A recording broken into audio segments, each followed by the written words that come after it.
Знаете ли кой гарантира сигурността на вашите средства в банките? От 1998 година това е Фондът за гарантиране на влоговете в банките, създаден със специален закон. Фондът осигурява защита на влоговете в банките, членки на системата за гарантиране на влоговете в България. Ако банка изпадне в невъзможност да изпълнява задълженията си, вашите парични средства в нея са защитени от закона. Депозити, сметки с карти, спестовни и набирателни сметки и други. Гарантираният размер на влоговете е до 100 000 евро на един вложител в една банка.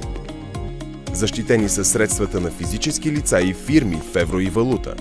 Те се изплащат в евро до 7 работни дни от установяване на невъзможност на банката да изпълнява задълженията си.